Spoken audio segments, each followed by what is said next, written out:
ملان عملا يتجلى تشاني ملان ولا ملا تمالي تفت عني ملان وملا عند بيتهم بتشاني ملان لا ملان دجنا قلشن ملان لا ملان عندين يدنا قلشن ملان لا ملان دجنا ولا قدر وافقلش مناني ሰላም ጤና ይስጥልን ክብራትና ክብራን የቤንጃቲው ቤተሰቦች እንደምን አላችሁ በእያላችሁበት ሁላችሁም ሰላም ነው ዛሬም እንግዲህ እንደተለመደው በቀናችን አሪፍ የሆኑ ቪዲዮዎች ይዤላችሁ መጥቻለሁ እነሱን እያየን ሪላክስ እናደርጋለን እኔ ሐሳብ አስተያየቴን ከዚህ በቀጥታ ለእናንተ አደርሳችኋለሁ እናንተ ደግሞ ሁሉ እንደምታደርጉት ሐሳባችሁን በነፃነትና በጨዋነት የኮሜንት ሴክሽን ላይ ማስፈር ትችላላችሁ ማለት ነው ከዚህ በፊት እንደምናደርገው እንግዲህ አንድ ሁለት ቪዲዮዎች ላይ ሃፒ በርዝዴይ አላልንም ነበር አሁን ታዳጊዎችን መልካም ልደት የምንልበት ሰዓት ነው ለባሮክ አዳነ ለዮሐና ተፈሪ ለናትናኤል ብሩክና ለየማርያም ተመስገን መልካም ልደት እንዲሆንላችሁ እንመኛለን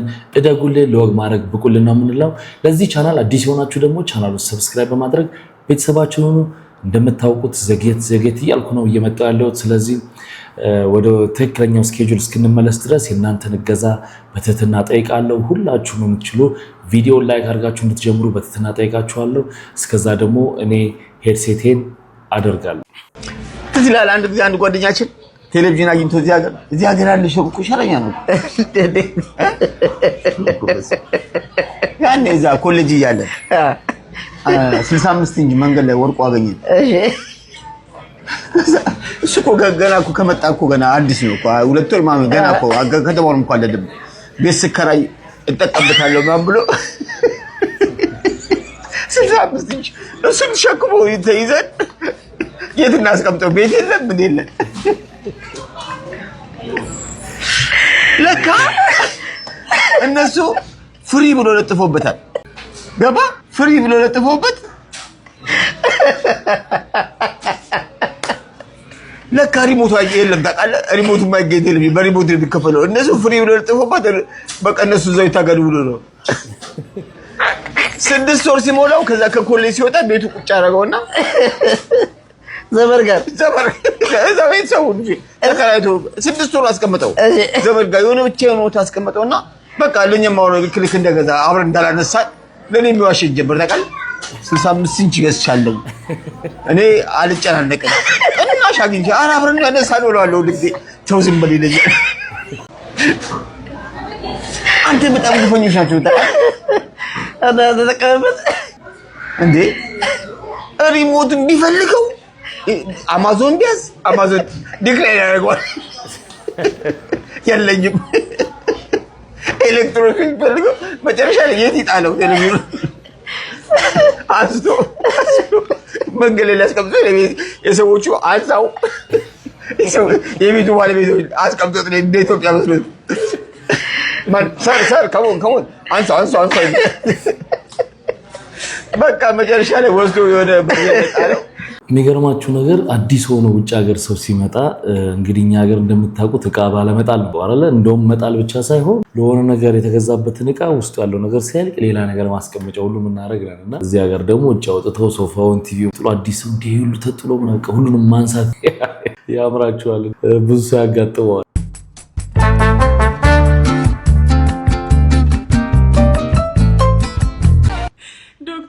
ሳስነጥስ ድምጽ አወጣለሁ ለምን እንደሆነ አላውቅም አድራሻሽ የት ነው ልምጣ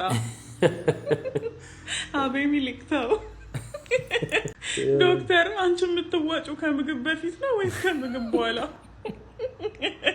ዶክተር ይሄ ላብራቶሪ ውስጥ ያለውን አጽምሉና በይኝ ልንከርፈፍልሽ ዶክተር ይሄ ዝም ብለሽ ብትመረምሪኝ እኮ የሆነ በሽታ አይጠፋም አክሚኝ ዶክተር ትስቅ ጥርስ እየታየ ተቸገርኩኝ ልታይኝ ጸደይ ነው ሷጋ ለመታየት ያለ ትግል ነገ ያመኛል የት ነሽ ጭራሽ በቀጠሮ ዶክተርዬ አንዱ ኩላሊቴን ብታውጪውስ ልምጣ ግን ዶክተሯ በጣም ነው የምታምረው። ሰዎች በ60 ዓመታቸው የማያሳኩትን ነገር እኔ በ20 ዓመት ያሳክቻለሁ። ወገብ ህመም መስማት አልችልም። እረሳለሁ አንድና ሁለት አለው። ስልኬ ጠፋ ብዬ በስልኬ መደውል ሰው ነኝ። አይኔ አይሰራም። የውስጥ ደዌ ህክምና የሚል ቦታ የጥርስ ደዌ ብዬ ያነበብኩ ሰው ነኝ ለማለት ፈልጌ ነው። ብቻዬ እንዳልሆንኩ አውቃለሁ። እንደ አይነት በሽታ ያለበት ጓደኛ ሜንሽን አድርጉና አብረን እዚህ ሆስፒታል አለ አሜን እየተባለ ነው። በእግዚአብሔር እንሂድ። ብቻዬ መሄድ ስላልፈለግኩኝ ነው። እውነት ለመናገር በአሁኑ ሰዓት እድሜያቸውን ልጆች የሆኑ ሰዎች የትልቅ ሰዎች ባህሪ እያሳዩ ያለ እድሜያቸው መርሳት አላረ ብዙ ነገር አክቲቪቲ ቶሎ መድከም መታመም ምናምን የሚለው ነገር እንደ ጄኔሬሽኑ አሁን በጣም ከባድ እየሆነ ሄዷል። ብቻሽን አይደለሽም ለማለት ነው። ወንዱ በቃ ቆፍጠን ማለት ነው። በቃ በዝናብ ጃንጥላ። አረ ወንዱ በቃ ወዴት እየሄደ ነው ወንዱ? አረ በስመ አብ! አረ ወንዱ በጣም የሚገርመኝ ነገሮች አሉ። አንዳንድ ነገር ወንድ ልጅ ጃንጥላ ይዘው ምናምን ለምን የማይዘው?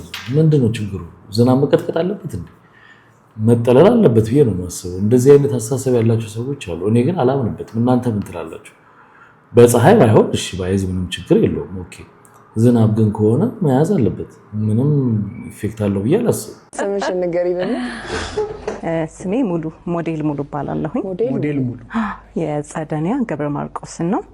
እጅህ ሂዳብሰኝ የሚለው እጆችህ ሂዳብሰኝ ዙሮ ከወገቤ ይወገዳል ጭንቄ ይርቃል ሀሳቤ ልበልህ ሐኪሜ ልበልህ ፈዋሼ ሰላም የሰጠኸኝ ጤናዬ ዳባሼ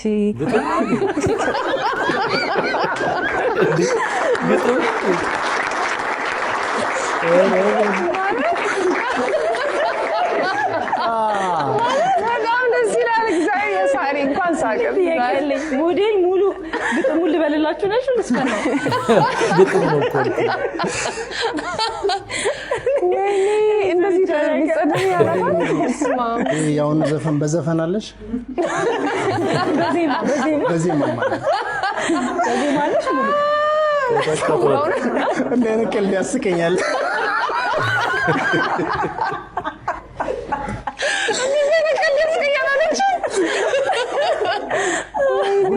ተዝናንቷል ነው ሙሉ እንደዚህ ነው የምትዘፍኚው? በጣም አዝነት ወይዬ ሁሌ እንደዚህ ነው የምትዘፍኚው? ምን ላይ ነው እንደዚህ የምትዘፍኚው? ምን ስትሆኚ ነው? ምን ስትሆኚ ነው? ምን ያለ ይሄ ሙዚቃውን ከአንቺ ጋር የሚያገናኘው ነገር አለ? ጥሩ አድርገሽ አንብበሽለታል። እንግዲህ ይረዳል ብለን አስባለሁ።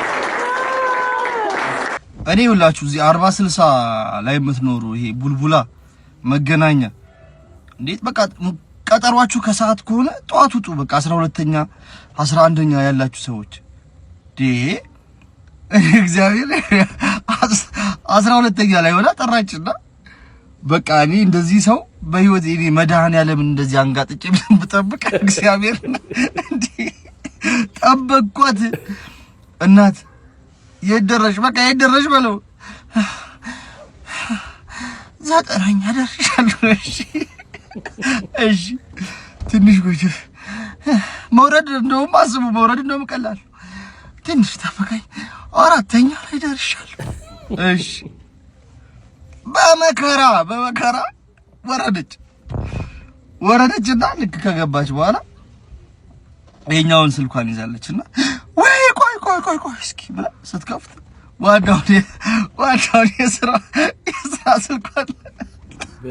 የስራ ስልኳን ረስተዋለች።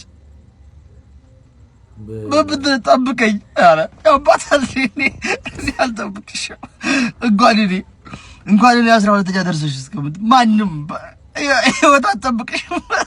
እግዚአብሔር እንዴ አልጠብቅሽም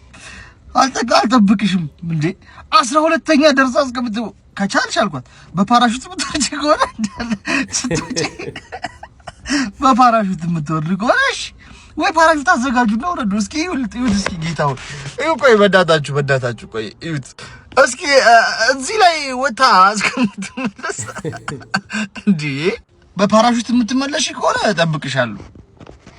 እስኪ እናንተ ፍረዱኝ። እስኪ አስቡ ስትወርድ ጠብቁ። ይኸውላችሁ ጠዋት ከሰዓት ከሆነ ቀጠሯችሁ ጠዋት ወረዱ። በቃ ጠዋት ወረዱ። ለእሱ አካባቢ እየተጫወታችሁ ጠብቁ። በመድኃኒዓለም ስም ካንተ መጠበቅ በላይ እኔ ያሳሰበኝ ይህንን ሊፍት የሌላቸው ፎቆች ላይ እንደዚህ መውጣት መውረድ በጣም ከባድ ነው በእውነት ለመናገር ሲደጋገም አንዳንድ ጊዜ አሪፍ ነው ለጤንነት ምናምን የምትባል ነገር አለች ከሆነ ጊዜ በኋላ ግን ጉልበት እንደሚያበላሽ ታውቃላችሁ ደረጃ ጉልበት ላይ በጣም ከፍተኛ ጫና ያሳድራልና ለተወሰኑ ዓመታት ወይ ለብዙ ዓመታት ያን መውጣት መውረድ ጉልበት በሽተኛም ያደርጋል ከተከፈተው ዶሴም ከአበዳሪው 20 ሺህ ብር ተበድሮም እመልሳለሁ ጠብቀኝ በሚል ግብ ውስጥ የገባው ተበዳሪ ከሌላ አበዳሪ ተበድሮ ለዚህኛው አበዳሪ ቢከፍልም ሁለተኛው አበዳሪ አምጣ እንጂ በሚል ጭቅጭቅ ውስጥ ሲገባ ከሶስተኛ አበዳሪ ተበድሮ ለሁለተኛው በከፈለበት ሰዓት ሶስተኛው አበዳሪ ሳይጠይቀኝ በሚል ከመጀመሪያው አበዳሪ ድጌ ተበድሮ ለሶስተኛው አበዳሪ ከመለሰ በኋላም ጸባዩ ቁጡ የሆነ መምጣቱን ባስተዋለ ሰዓት ከሁለተኛ አበዳሪ ተበድሮ አንደኛው አበዳሪ ሲመልስለት አበዳሪው አንተማ አውቀህ ነው እናትህ ተበደርልህ ከዚህ በኋላ ብሎ ሲገስጸው አረ ያንተው እናት ተበደር ለኔም አንድ ቀን ይወጣልኛል በማለትና ወደ ዜና ክፍላችን በመምጣት ከመስተዳደር እስከ ጋዜጠኛ ሁላችንንም ተበደረን የለመደሽ ጦጣ በሚለው ብሂል ድጌ አገኛለሁ በሚል ሊበደር ከመጣ ግን ሁሉም ገደብ አለውና እናቱ በደርለት በእሱ አንጨክንም ያለው የዜና ክፍላችን ነው ከዜናው ጋር አበቃል ደሳለኝ ነበርኩኝ ሰናይ ሰንበት ቴክኒኳ ግን አሪፍ ነች አይደል ከሶስቱም በተራ ተበድሮ ከመጨረሻው ለዛኛው እየመለሰ መጠቀሙ ላርጎ በረኪና ማዳበሪያ ሽቦና ስፖንጅ ውሃ ስታረጉበት ወደ ሶኬት ውስጥ ውሃ እንዳይገባ ብቻ መጠንቀቅ በደንብ ካላሻችሁት አይጸዳም ስለዚህ በደንብ መታሸት አለበት በጣም ቆሻሻም ካለው ሽንት ቤት አስገብታችሁ በውሃ ማጠብ ትችላላችሁ በቀላሉም ለማጽዳት ይመቻል ቢያንስ በአመት 3 መታጠብ አለበት ብዬ አስባለሁ ሁሉንም እንደዚህ አድርጌ አጣጣብኩኝ የዛሬ ቪሎግ ይሄ ሰላም ዋኑልኝ ባይ የቪሎግ የተለቀቀው ከሲኦል መሆን አለበት መቼስ የዚህ ቢሮ ባለቤት ይሄን ቪሎግ ምንድን ላይ ሆነሽ እንድትለቂው ከፈቀደ ይገርመኛል ማሚ ምስማ እየደወለ ወላ ደውልለት ና ላውዲ አርጊና ላውራ ብሎ ሄሎ ከባለቤት ጋር ይደውላል የትኛው ሳዲቃ ነው ሳዲሷ ሚስት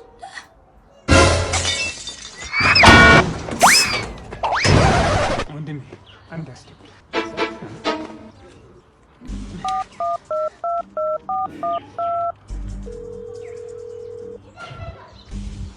ሄሎ الله ينقلب من كان يعقوب جاهل ينقلب جاهل يسوي يوصل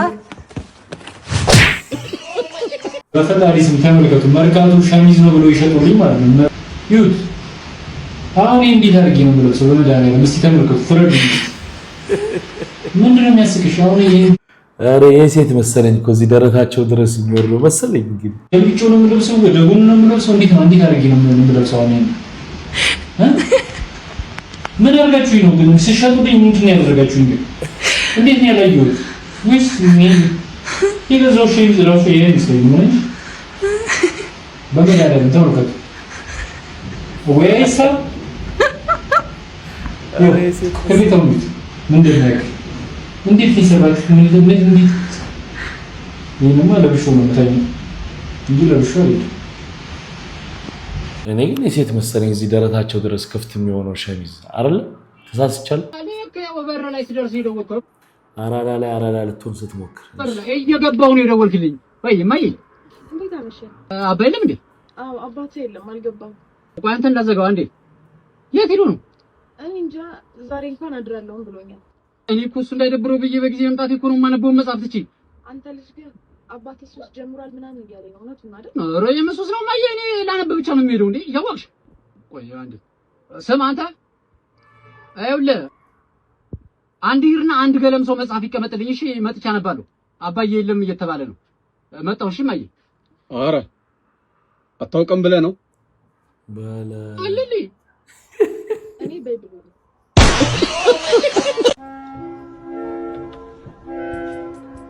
ተነስተ ቤት ወሉድ ለማመልስ በዛው ማሽን ውስጥ የተጠራቀመ ልብስ አለ እሱን መጣ አንቺ እኮ ከነጋ እስካሁን ቁጭ አፈሩ ይክለል ነፍስህን በገነት ያኑርል ኮሜንት የምጽፉ ሰዎች ግን ሀሳቡ ከየት ነው የሚመጣላችሁ? በቤቴ ነው እዚህ ቪዲዮ ላይ የተጻፉ ኮሜንቶች በመጀመሪያ ግን ሙቪ እንኳን ደስ አለ። እውነት ያው ስላሳቀኝ ብቻ ነው እንጂ ቪዲዮን እንደውና ቆይ ኮሜንቶቹን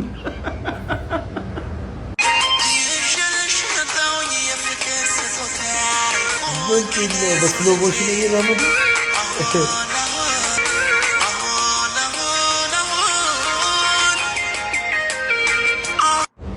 እሱ ነው እንዳያረገዘው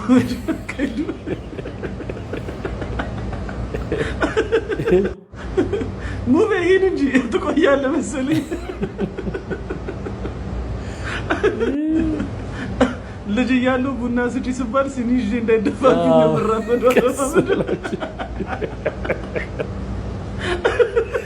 ይሄ ገራሚ ኮሜንት፣ ይሄ ገባር። ማዳሜ ደሞዜን ስታቆየብኝ እችን ነገር ሞክራታለሁ።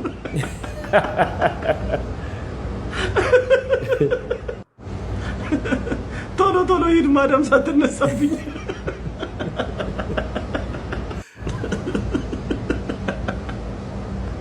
ለ2019 ሊደርስ ይችላል። ወልዳ እንዳትደርስ።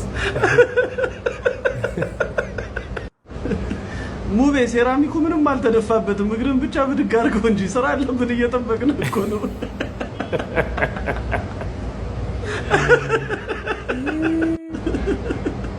አይዞ አይፈስም፣ ተራመድ። አበባው ቢፈስ ነው መሰለኝ። እግርህን አሞ ነው። አላህ ጤናህን ይመልስልህ።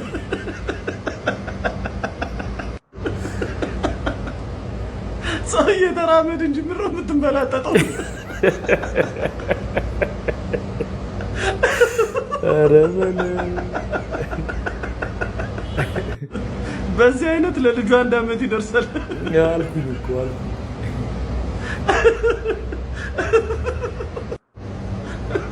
አልገባኝም ምኑ ናት?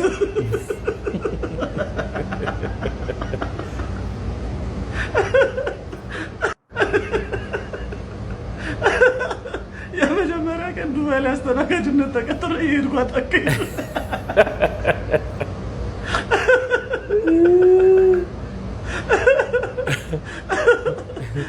በድጋሚ እንኳን ደስ አለ። ይፈጃችሁ። ሰላም 600 ብር የገዙ ይሰላል። ምንድን ከላይ ሹል ነው ብራዘር ግን የገዛው ከጀራ እና ወርወር ባረግለት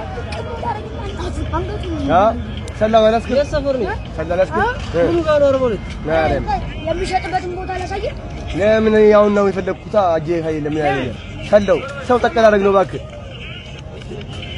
ስማ ካሜራ ቀጥታ ያየህ አጠዳ የፖሊስ ጣቢያው ካሜራ ቀጥታ ይሰማል እንዴ? ምን ይላል? ምን ይላል?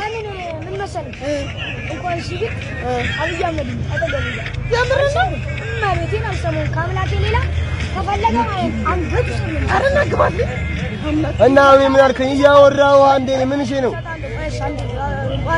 ስለቱ ላውን የፈለኩት ጠቅም ይደረግሷል። ምን መሰለህ ትገዛኛለህ? አያሳስብ ትገዛለህ። ቢያንስ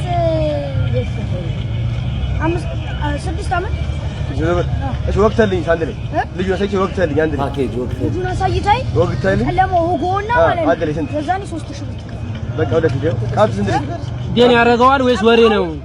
አሳያለሁ። ይሄው አባቴ የገባበት ጉድጓድ ልጓኔ አሳያለሁ። ይሄን ያህል በራስ ተማመናለህ ነው የሚያወራ ሰው ብዙ ጊዜ ታውቃለህ። አይ እንደ ሶሪ ተግባር ነው ያስተውቃል። እኔ ማለት ነው በአባቴና በእናቴ ካልተገባሁት ምንም አይሰራም። ስንት ዓመት ነው? ስንት ዓመት ነው? እግዚአብሔርን በል እና ለትዳር እኮ ዝግጁ ነው። እና ባድሮ በአባቶቻችን እኮ ትዳር ቀረ መወጋጋት ነው። አግብታ መወጋጋት ነው። እና በይ በቃ ምንና ሰኞዋ ዛሬ ቅዳሜ አይደለ?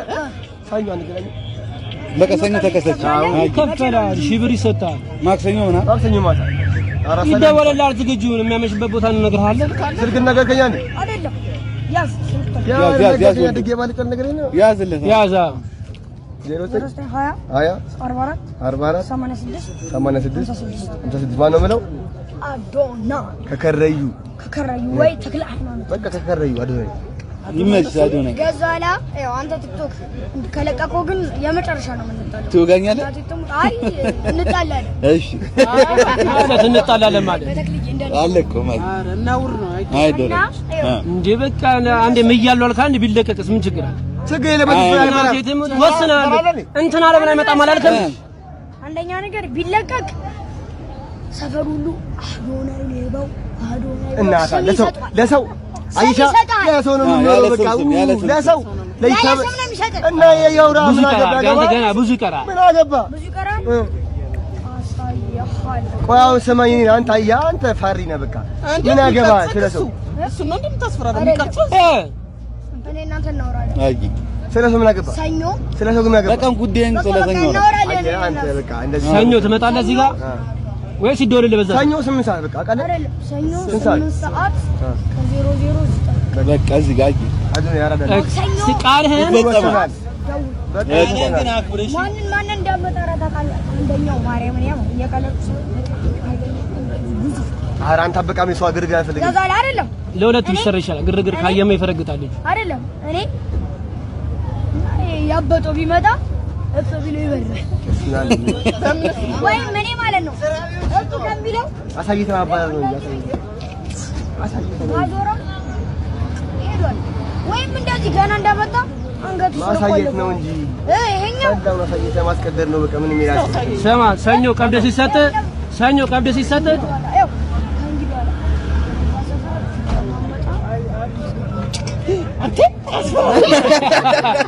ግን ስማ ቁም ነገሩ ሰኞ ቀብድ ሲሰጥ ሰሎን ታሳየናለህ ቢሎን ከሞጋ ማለት ነው ከላይ ይሄኛው ዳ እንደዚህ ሳብት አርጓለ ጫን ስትለው እዚህ አይደለም እንደዚህ እኮ አይደለም መመጣጡ ይሄን ነገር አለ ንጋስታ ዝንጥል ብሎ ጉሮሮ ላይ ከተሰካ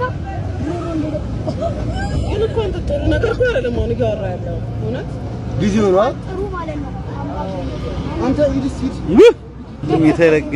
ወላድ በቃ ወላጆች ያሳዝኑኛል አሁን ይሄን አይተን ይሄ ትውልድ ምናምን ማለት አይቻልም በዚህ አይለካማ ትውልድ ግን በቃ በጣም ያሳዝናል እነሱም እንደሙድ የሚያወሩት ነገር እሱም በቃ ያየውን ፊልም ምናምን እና ይሄ ልጅ እንደዚህ ከቀጠለ ማድረጉ አይቀርም አሁን እንደ ቀልድ ማውራቱን ማየት አያስፈልግም ማድረጉ አይቀርም እኔ የምለው ኮንዶሚኒየሞች ላይ ማለት ነው ለምንድን ነው ማታ 5 ሰዓት ካለፈ በኋላ የቤቱ እቃዎች በሙሉ መንቀሳቀስ ይጀምራሉ መዞር ይጀምራሉ ከዛ አጠባ ይጀምራል ማሽን ዝዝ ማለት እንዴ ለምን ቀደም ብሎ አይጀምሩትም መውቀጥ በሙቀጫ ጉው በቋቋጫም ቋቋ እንዴ ለማኒ ግራ ይገባኛል አንዳንድ ጊዜ ለአውቀው ነው እንዴ ይላል ሁላ ማለት አንዳንድ ነገሮች እኔ ክራይም መሆን አለባቸው ወይ ደግሞ ወንጀል መሆን የለባቸውም ነገር ይሆን ላለማድረግ እኮ ይሉኝታ ያስፈልጋል በጣም ያስገኝ ይሉኝታ ካልቻራችን ማለት ነው ይሉኝታ የማያስፈልጋቸው ነገሮች ላይ ይሉኝታ አለ ሁሌ አያስፈልግም እኮ ይሉኝታ እዛ ቦታ ላይ ግን ይሉኝታ አለ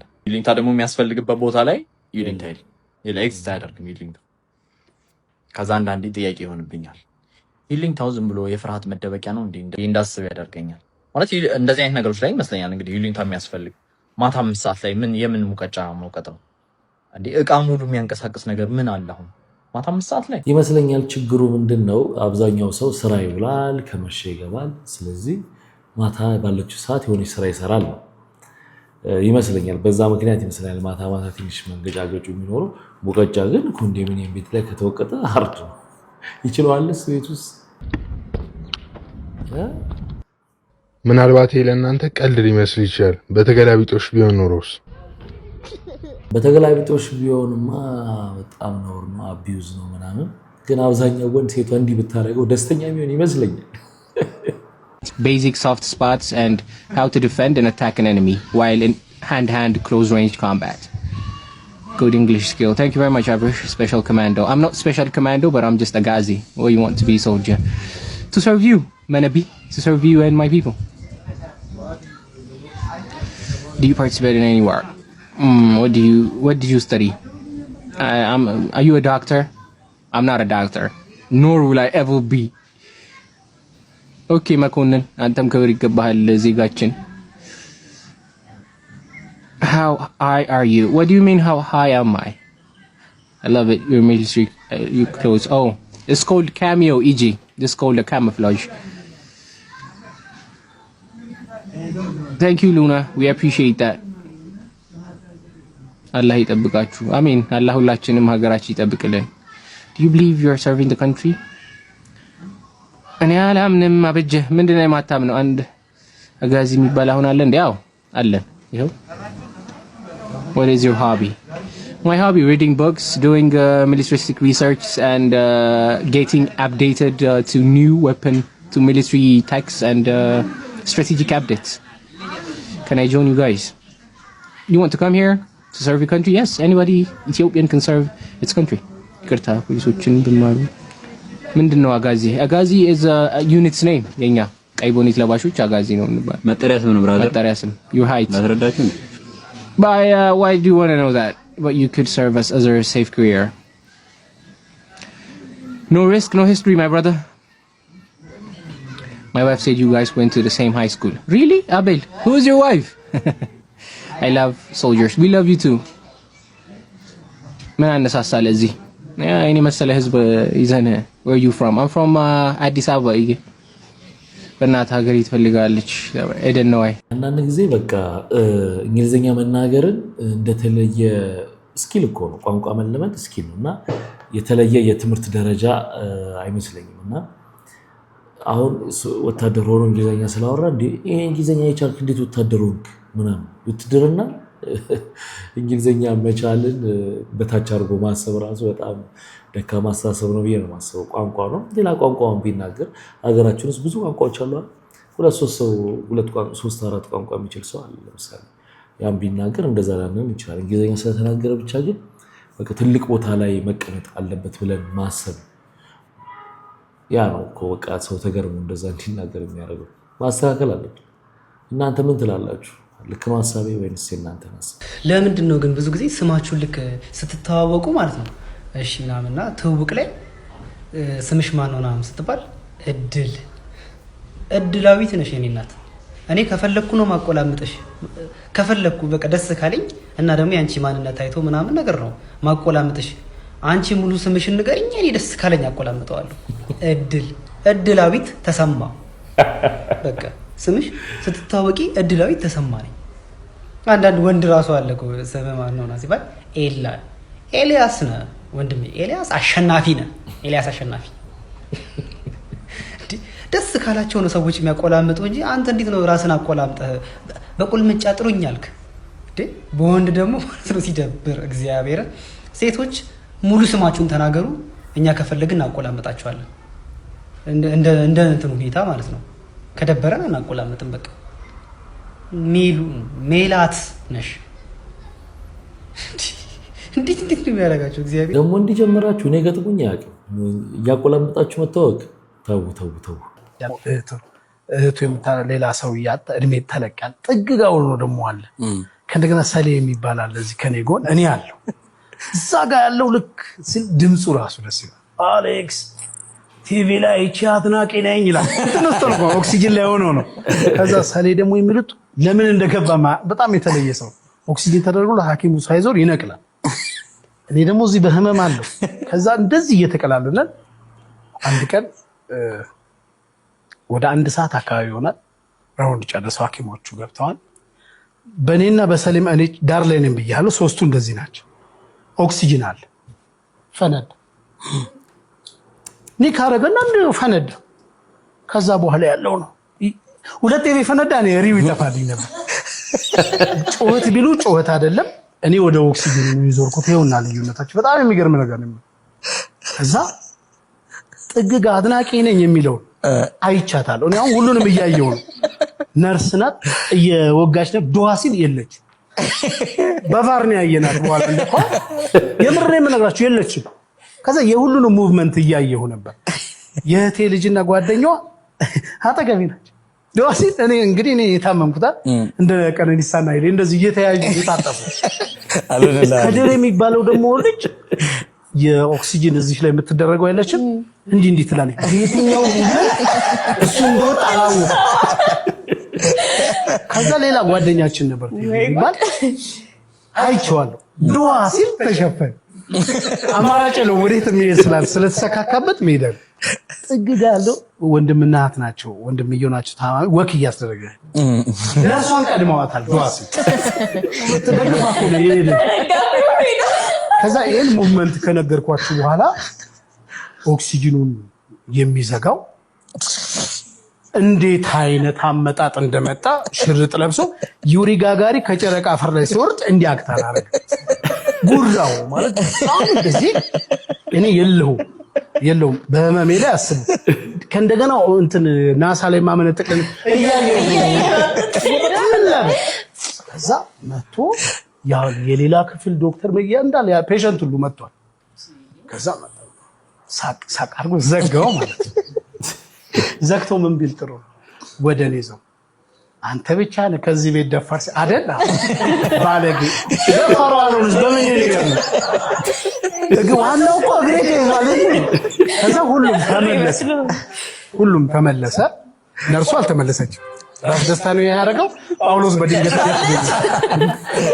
የሚገርም አጋጣሚ ነው። እግሩ ተይዞ ወዴት ሄድ? እንግዲህ እንኳን አሌክስ ስለዚህ ያበቃ ቁጭ ብለህ ያሳለፍከውን ነገር ለመናገር ጥሩ ሁኔታ ላይ ነው ያለው። ጨርሶ ደግሞ የማረ ነው። አስባችሁታል? ግን በሚካሄደው እያንዳንዱ የመንግስት ፕሮግራም ላይ ልጅ እየተወለደ ነውና በቃ እኔ አሁን ጥያቄ ሆነብኝ። መንግስት አቅዶ ቀድሞ እያስረገዘ ነው ወይስ ምንድነው ሀፕን እያደረገ ያለው የሚለው በጣም ነው ጥያቄ ሆነብኝ። ባለፈው ምርጫም ላይ በቀደም ዕለት እንግዲህ የሶሻል ሚዲያሽ ላይ የሆነ ታዋቂ ሰው አስፈራራኝ እንዲያረጋለሁ አለ፣ በልጄ መጣልሽ። ከዛ በኋላ እንዲህ አይነት ነገሮች በጣም ያላቸው ችግር ምን መሰለሽ፣ ለመላምት ይዳርጋሉ እና እገሌ ነው ፎቶ እየለጠፉ ማለት ነው። የመጀመሪያ ጥያቄ እገሌ ነው አይደለም።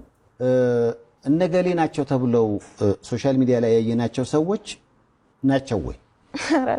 አይደሉም። በፍጹም አይደሉም። ለምንድን ነው ማለት አሁን አንድ ሰው ምንም ባላረገው ነገር ስሙ በመጥፎ ሲነሳ ይከብዳልና አንደኛ በተለይ ብዙ ሰዎች ባለ ሚዲያ አሉ ነገሩን ሳይናገሩ አውቀው ፎቶ በመለጠፍ በቃ ገሌ ሊሆን ይችላል የሚል መላምት የሚያስቀምጡ የነዛ ሰዎች ህይወት እኮ ይበላሻል በጣም። አንደኛ እነዛ ፎቶአቸው የተለጠፉ ሰዎች እኔ አላቃቸውም ስለ በጣም ትክክለኛ ያልሆነ ነገር ነው። ይሄ ሶሻል ሚዲያ ከመጣ ጊዜ ጀምሮ ሰው ከህሊናው ጋር እየተለያየ ነው። በቃ ማሰቢያ ጊዜ እያጣ ነው ብዬ ነው ማሰበው። 24 ሰዓት ስክሮል እያደረግን ስለምንውል በቃ ትክክለኛውን ነገር ለማሰብ ጊዜ አጣን መሰለኝ። ገባህ አይደለ? ህሊናም መስራት አቆመ መሰለኝ እንጂ የሚያደርጉት ነገር በጣም ትክክል ያልሆነ ነገር ነው። እኔም ፖስት ሳደርግ የምፈልገው አውትፑት ምን መሰለ? ፖስት የተደረገው ፎቶ ላይ ምን ይላል? አንድ ታዋቂ ሰው ያስፈራራኝ ነው እና ነገ አንድ ነገር ቢደርስብኝ ሙሉ ማስረጃው ለማምናት ሴት ሰጥቻለሁ ብያለሁ። ስለዚህ ጉዳዩ ምንድነው? አንደኛ አዌርነስ እየሰጠው ነው ለህዝቡ። እኔ ምንም አይነት ነገር ቢያጋጥመኝ ልጅ የሆነ ነገር ቢያጋጥማት መጀመሪያ ለህዝቡ አዌርነስ እየሰጠው ነው። ከዛ በኋላ ደግሞ መረጃውን መቀመጥ ባለበት ቦታ ላይ በማምናቸው ሰዎች እጅ ላይ አስቀምጫለሁ። ስለዚህ እኔን ሲነካኝ የሚፈነዳ ቦምብ አለ። ሰውየው ከኔ እንዲርቅ የተጠቀምኩበት ታክቲክ ነው። ምክንያቱም ሶሻል ሚዲያ ላይ በጣም ብዙ የምንሰማቸው ነገሮች አሉ። ሰውየው ደፋሪው አጥቂው የሚያስፈራራውም ሰውዬ ማንነቱ ታውቆ ሰዎች አንድ ሳምንት አስተያየት ከመስጠት ባለፈ ምንም አይነት መፍትሄ ሳናገኝ ቀርተናል ብዙ ጉዳዮች ላይ። ስለዚህ እንዴት ነው በጥበብ ይሄንን ነገር ከህይወቴ ማስወገድ የምችለው? ራሴንም ልጄንም በመጠበቅ ምክንያቱም የሚኖር ህይወት ነው እንጂ ድራማ አይደለም፣ የሰሞን አጀንዳ አይደለም። ይሄ ትክክለኛው ህይወት ነው። ስለዚህ ያን ነገር ፖስት ሳደርግ እኔን ስትነካኝ የሚፈነዳ ፈንጂ አለ። ዝም የሚል የሚዳፈን ነገር የለም።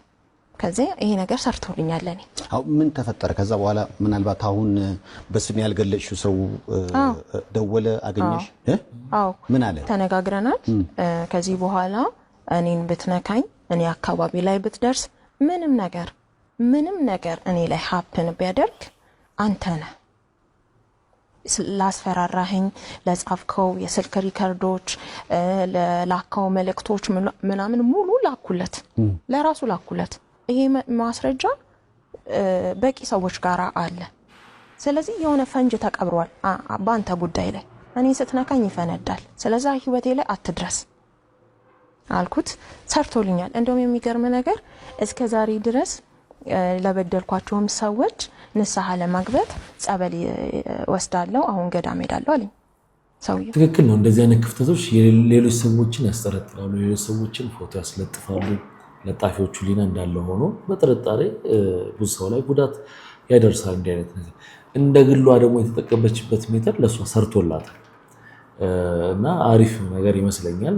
ከሰሞንኛ አጀንዳ በዘለለ ምንም እንደማይፈጠር ስለምታውቅ በኋላ ያደረሰባትን ሰው ጉዳት እንዲጋለጥ አመነች ሰው ጋር አስቀምጣለች ራሷን ለመከላከል እንደራሷ ትክክል ነች ብዬ ነው የማስበው ግን ደግሞ ክፍተቱ ሌሎችን ይጎዳል ነፍሳቸውን ማጥፋት ነበር የምፈልገው መጀመሪያ ለበቀል ነበረ በቃ የሆነ ቀን እበቀላለሁ ነው የምትለው ከልጅነታችሁ ጀምሮ አንተ እንደዚህ ሆንኮ በህክምና ስህተት ነው እየተባለ እየተነገራችሁ ቆይታችሁ ያንንም ደግሞ ያጠፋውን የህክምና ስህተት የሰራውን ሰው ደግሞ ህይወቱን ልታጠፉ እየፈለጋችሁ አድጋችሁ ዛሬ ላይ ደግሞ በቅታችሁ ያንን ሰው መልሶ ማግኘት ለኔ ቀላል አይደለም በቃ የሆነ ቀን እበቀላለሁ ነው የምትለው ዛሬ ይሄ ሊፈጠር ነው ዛሬ እንግዲህ ከ20 ምናምን ዓመት በኋላ ከዚህ በፊት ለዚህ ጤና መቃወሴ ለእንደዚህ አይነት ሁኔታ ተጠያቂ ያደረገ የነበረውን ሰው ዛሬ ላገኘው ነው ነፍሳቸውን ማጥፋት ነበር የምፈልገው በጣም መጥፎ አይነት እይታ ነበር የነበረኝ ስለሳቸው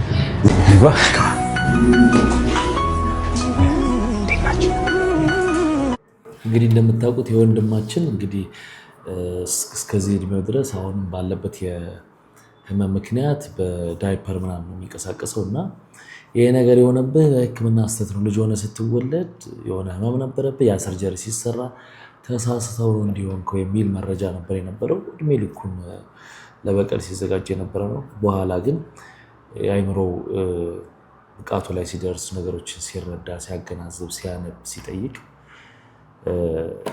ነገሮችን ተረድቷል ከዛ እንግዲህ በዛን ጊዜ ህፃን ሆኖ ሰርጀሪ የሰሩትን ዶክተር እያገኛቸው ነው እገላቸዋለሁ እያለ ነበር ምን ይፈጠራል እናያለን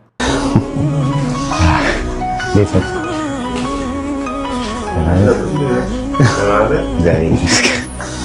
አንተ እንደኔ አይደለም የኔ አባት እኔ ላይ ድቅድቅ ለሊት አንተ ጋር ምን ነው እንኳን ያይወጥ ጠብቆ ለዚህ እድሜ ደረስክ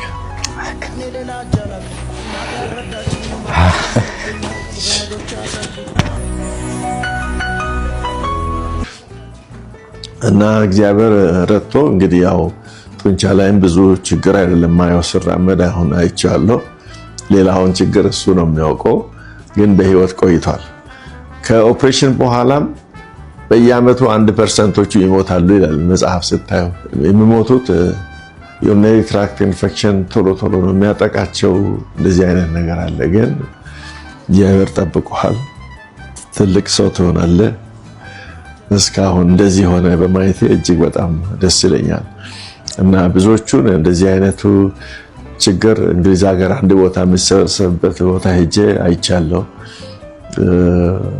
እንትኑን ቁስላቸውን ለመሸፈን በኤክስፐርት ደረጃ አንድ ሆስፒታል ሄጄ አይቻቸዋለሁ እና አብዛኛዎቹ ዊልቸር ላይ ናቸው እና እግዚአብሔር እንግዲህ ድል እድሜ ሰጥቶኝ ብዙዎቹን ያን መሄጃ የሌላቸው ሰርቻለሁ አማራጭ የሌላቸው እና እኔን ደግሞ ለዚህ አዘጋጅቶ ተጨማሪ እንደዚህ አይነቱን ችግር ማከምበትንም መንገድ ሄጄ ተምሬ ከመጣሁ በኋላ ነው አንተ የተሰራው ይሄ የመስል ፍላፕ ከግራና ከቀኝ ሙቭ አድርጌ መሀል ላይ ጡንቻውን አምጥቼ የመስራቱ መንገድ አሁንም ቢሆን ኢትዮጵያ ውስጥ ሌላ የሚሰራ ሰው የለም እና እንግዲህ ያን ያህል የለፋ ሰው አንተ አንድ ቀን በጉርምስና ጊዜ ወይ ጩቤ ይዘህ መተህ ወይ ሽጉጥ ይዘህ መተህ ልትገል ነበር ማለት ነው እና መረጃ ሁሉ ጊዜ አፍሪካ ውስጥ አስቸጋሪ ነውና ካለን ከመረዳት በተለይ የገጠር ሰዎች እንዳልከው ሰይጣን ነው ያደረገው ሊሉ ይችላሉ። ኮዙ እስካሁን የስፓይና ቢፊዳ አይታወቅም ሳይንቲፊካሊ። ይሄን ታውቃለህ? አንብበሃል? በጣም መጥፎ ነገር ላሰብ እግዚአብሔር ነበር ሶስት ይቅርታ ጠይቆታለሁ ማለት ነው። ኧረ በጭራሽ አይገባም። ተነስ ምንም አንተ አላጠፋህም፣ እናቴም አላጠፉም፣ አባቴም አላጠፋም። እነሱም ካለማወቅ የተነሳ ነውና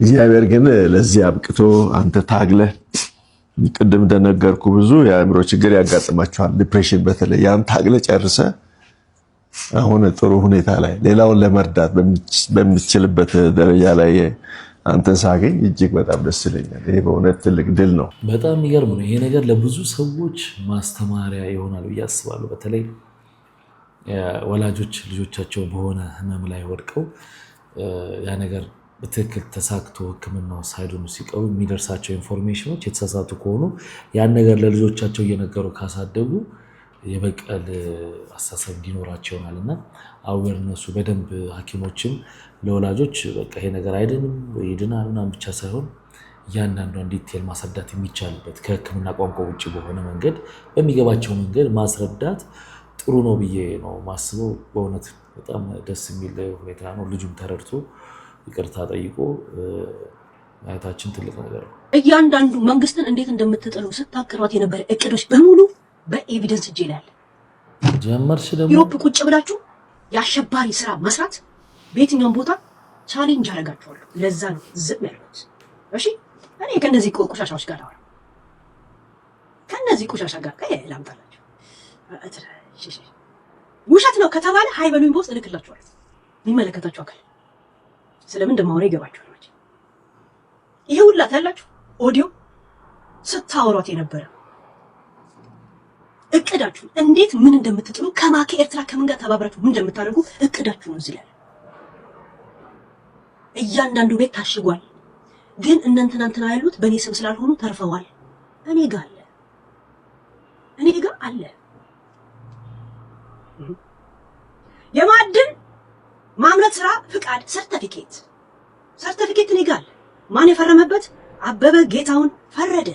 እውነት ዘንድሮ ማዕድን ታመርታላችሁ ታወጣላችሁ። እኔ ጋር አለ። ቀልድ መስያችሁ ሂዱበት። ይሄን እቅዳችሁ እኔ ደግሞ ለሚመለከቱ አካል ልልከው። እናንተ ምንም የለኝም ማለት እንዴት ምን እንደምታረጉ ለፍርስራሽ ከማንጆሪ ነው እንደጋ ስትመካከሩ እኔ ጋር አለ ሁሉም ነገር። የአንድ ሰዓት ቪዲዮ እኔ ጋር አለ ሪካርድ አለ። ምን እንደምታመጣችሁ ለሚመለከቱ አካል ሽኩ ታደርጋለህ። ማስረጃ ነበር አምጡ። እኔ እንትን አባል ለመሆኔ ነው አለ ማስረጃው እኔ ጋር ገብቷል። ዘሴት ገብቷል። ምን እንደምትሆኑ እስቲ ሂዱ ምታረጉት እስቲ እኔ ላይ አድርጉ። እኔ አንድ ነገር እንዲህ ከተባል አንድ ከኔ ጋር ያወራችሁትን ይሄን እኔ አንድ ነገር ሰው ልቀቁት ብዬ ነው ኦሬዲ ለሚመለከቱ አካል ልቀቅ። ቅድም እንዳልኳችሁ ነው እንግዲህ አሁን ሴፉ ላይ ቅድም ሰምተናል አይደል? የሆነ መረጃ የሆነ ሰው ጋር ሴቭ አድርጎ ከዛ በኋላ እኔ ያን ነገር ሰው እንዲህ ልቀቁት ምናምን የሚባለው አንዳንዴ አቢዩዝም ለማድረግ መጠቀሚያ ሊሆን ይችላልና እንግዲህ እንደገና ተረጋግቶ ማሰብ አሪፍ ነው። ኤግዛክትሊ ዛሬ ዓመት አካባቢ እንደዚህ ነገር ፖስት ይችላችሁ ነበር። ከዚህ በፊት በቴሌግራም የሆነች ልጅ ጻፈችልኝና ለምንድን ነው የዘጋኸኝ ምናምን ነገር አለች። እኔ አላቅሽም ምናምን ነገር አልኳት። ከዛ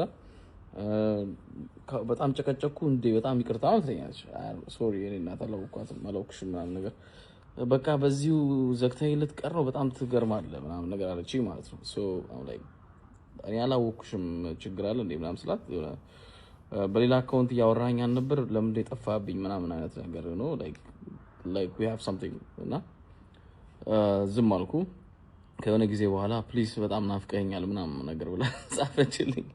ከዛ በኋላ እኔ አላቅሽም የኔ እናት ይቅርታ ስላት የሆነ ስክሪንሾቶች ምናምን ላከችልኝ። እኔ አይደለሁም ተጠንቀቂ ምናምን ነገር አልኳት። ከዛ then after some time ደግሞ የሆነች ልጅ ጻፈችልኝ ዮ ማርሻል ለምንድን ነው የጠፋብኝ ምናምን ነገር በጣም ጨካኝ ነሽ ምናምን ነገር ምናምን አይነት ነገር ማለት ነው። ከዛ እኔ አላወቅሽም ምናምን ነገር ለምንድን ነው እንደዚህ የምትይኝ ምናምን ስላት ላከችልኝ the whole እንትን። ከዛ በኋላ ኢቭን ይሄ ቻት ስቱዲዮን ከላከችልኝ በኋላ መጨረሻ ላይ ራቁቷን ፎቶ ምናምን ያስልካትና ብላክሜል አልጓት ያው በኔ ስም ማለት ነው እንትን ይላታል ብር ይቀበላታል ነገር እዛ መጀመሪያ ልጅቷ በጣም ፍቅር ስላስያዛት እንደዚህ አውርቶ she don't even mind blackmail የተደረገችው ነገር she just want ከኔ ጋር እንትን መገናኘትን ነገር ነው የፈለገችው። ለዛ ቪዲዮ ሰርች ነበር። አሁን ሌላ ሜሴጅ ደረሰኝና ስለ ሜሴጁ ደግሞ ልንገራችሁ። ሃይ ቢ ሰላም ነው ወይ? ሃይሌ ይባላልው ከሐዋሳ ላወራክ ፈልጋለሁ። ሚስቴ ካርታ ጋር በቴሌግራም እንደምታወራ አውቃለሁ። ነገር ግን ስታወራክ ባለትዳር መሆኗና ልጅ እንዳላት አልነገረችም። ደብቃክ እንደሆነ አውቃለሁ። የልጃችንንም የጋብቻ ፎቶዎችንም እልክልሃለሁ። አሁን ደግሞ ዱባይ ሄዳለሁ ብላ ትዳራችንን ልበትን ነው። ፕሊዝ ኤቢ ብዙ ዋጋ የከፈልኩበት ትዳር ነው። አንተም የክርስቶስ ተከታይ እንደሆንክ አውቃለሁ። በክርስቶስ ይዤሃለሁ።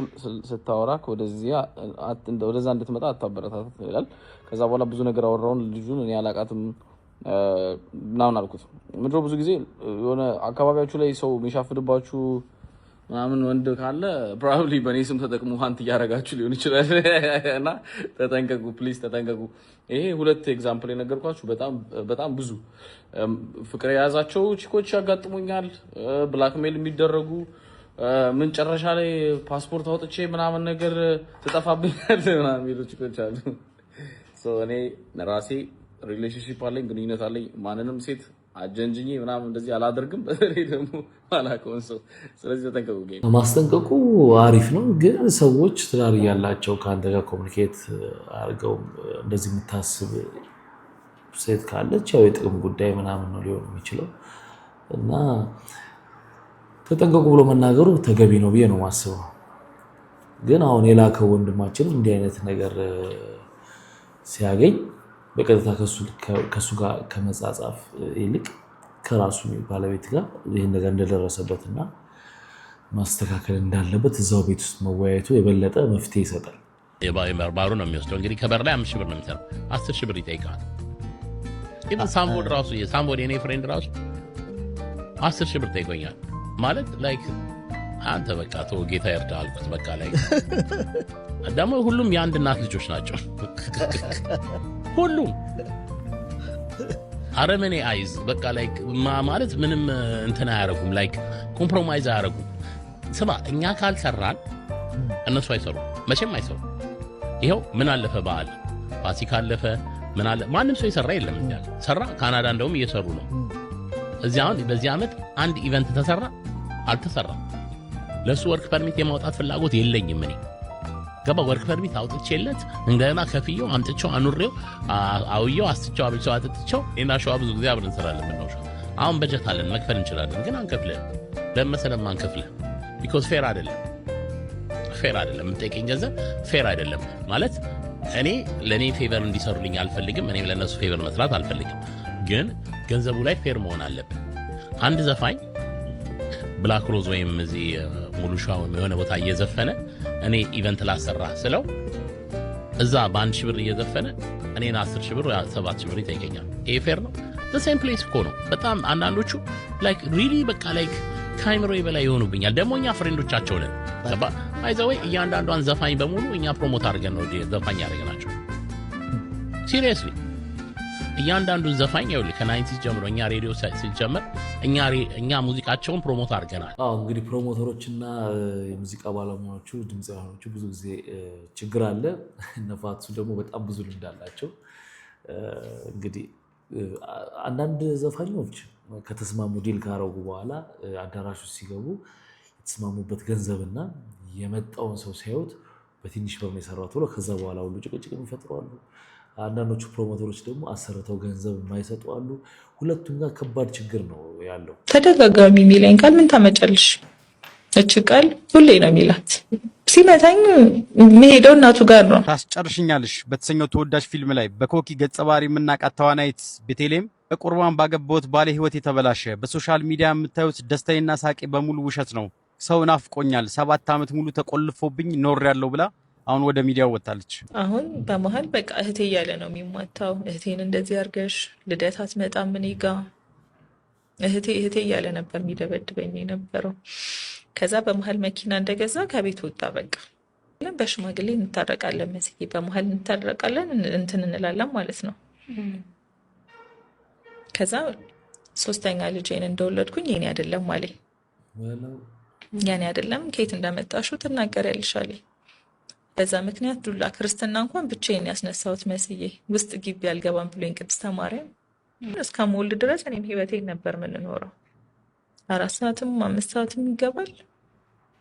በቃ ከልጆቼ ጋር ተጋግዤ ነበረ ያ ከባድ እርግዝናዬን ያሳለፍኩት ማለት ነው መስዬ። ማታ መጣ፣ ልጆቹ ተኝተዋል። እንደዚህ ጓደኛ ይሻለው አለኝ። የምን ጓደኛ? ሴት ጓደኛ ተዋወቅ። የምርክና አልኩትኝ። እንደውም እየሳኩም ቀልዱንም ነው ይመሰለኝ። አዎ ጓደኛ ይሻለሁኝ አለኝ። እሺ በቃ ጥሩ ነው፣ በጣም ነው ደስ ያለኝ አልኩት። ለምን ይሄ ህይወት ስቃይ ሆኖብኛል መስዬ። ወይ አልፈታኝ ወይ አብሮ አልኖረ፣ በስድብ በዱላ አይምሮዬ በቃ አሁን ደንዝዟል። ጤነኛ አይደለሁም መሲ። በጣም ነው ደስ ያለኝ አልኩት። ግን በቃ ነገሩን ፍቺ እናድርግ አልኩትኝ። እሺ አለ እሱም። ይገርማል። በቃ ታዋቂ የሚባሉ ሰዎች፣ ሶሻል ሚዲያ ላይ የምናውቃቸው ሰዎች፣ እኛንም ጨምሮ በየኢንተርኔቱ የሚታዩት ሰዎች እንዲህ ፊት ለፊት ሲመጣ ስንስቅ ሲጫወቱ፣ ታዋቂም ሰዎች እንደዚህ ያለ ከኋላ ያለ ላይፋቸው ማንም አያውቅላቸውም እና አንዳንዴ እልፍ ብሎ ሲበዛ መጥተው ሲያፈነዱት ድንግጥ ነው የምንለው። በቃ በስንቱ የተሰኘው ተወዳጅ የቴሌቪዥን ድራማ በህግ አደባባይ ፈጥሮት የነበረው ውዝግብ በመጨረሻም እልባት አግኝቷል።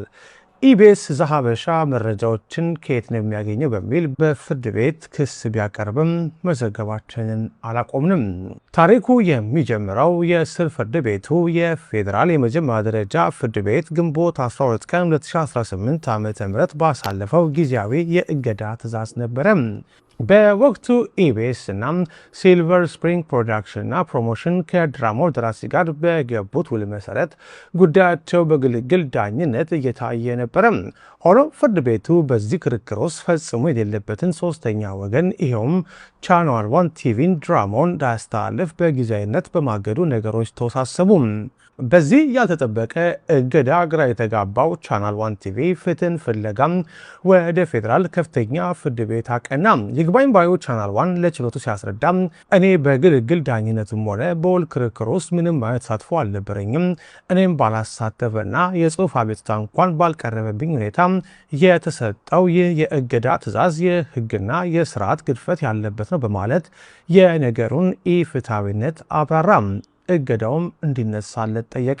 ይህንን የይግባኝ አቤቱታ የተቀበለው የፌዴራል ከፍተኛ ፍርድ ቤት የሰበር ምድብ 5ኛ ፍትሐ ብሔር ይግባኝ ችሎት የቻናል 1 ቲቪን እና የመልስ ሰጪዎችን የኢቢኤስ እና ሲልቨር ስፕሪንግ ፕሮዳክሽን እና ፕሮሞሽን መዝገብ በጥልቀት መረመረ።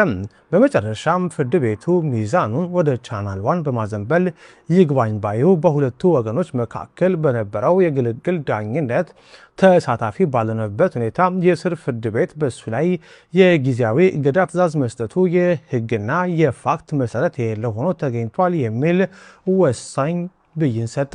በዚህም መሰረት የስር የፌዴራል የመጀመሪያ ደረጃ ፍርድ ቤት ግንቦት 12 ቀን 2018 ዓ.ም አሳልፎት የነበረው ድራማው በቻናል 1 ቲቪ እንዳይታለፍ የሚለው የእገዳ ትዕዛዝ ሙሉ በሙሉ እንዲሻር ተወሰነ። የፍርድ ቤቱም ቋሚ ችሎት ውሳኔ ሲያጠናቀቅ ሁለቱም ተከራካሪ ወገኖች ለሂደቱ ያወጡትን የየራሳቸውን ወጪና ኪሳራ ራሳቸው እንዲችሉ በማዘዝ የበስንቱን የህግ አደባባይ ትረካ መቋጫ አድርጎታል። በስንቱ ፍትህ አግኝቷል። እንደምታውቁት በስንቱ በጣም በብዙዎች የሚወደድ ነው። በጣም ብዙ ተመልካች ያለው ድራማ ነው። አሁን መቋጫውን አግኝቷል። ተመልሶ ይጀምራል ማለት ነው። ስለዚህ ለበስንቱ አድናቂዎች ለድራማው ማለት ነው እና ለምትከታተሉ ሰዎች መልካም ዜና ነው ብዬ አስባለሁ። ማረሚያ ቤት ወር ደግሞ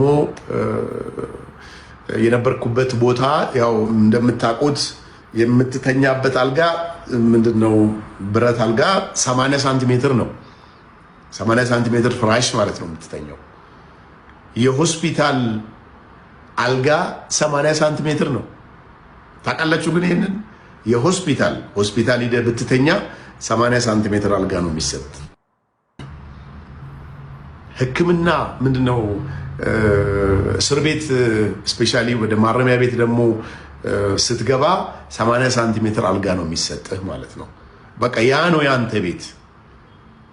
ፊት ለፊት ላይ 80 ሳንቲሜትር አልጋ ይኖራል፣ ሌላ ሰው የሚተኛበት። በጎንህ ደግሞ ሌላ ሰው 80 ሳንቲሜትር ላይ ይኖራል። ያንተ ቤት ያ ነገር ተወስኖብህ ኦር ደግሞ የሆነ ነገር ተፈጥሮ እስክትወጣ ድረስ ያቺ ያንተ ቤት ነች ማለት ነው። በጣም ደስ የሚለው ነገር እስር ቤት ውስጥ በጣም ዲስፕሊን አለ። እስረኛው እርስ በርስ በጣም ይተሳዘናል። ኢትዮጵያዊነትን ታያለህ እዛ ውስጥ።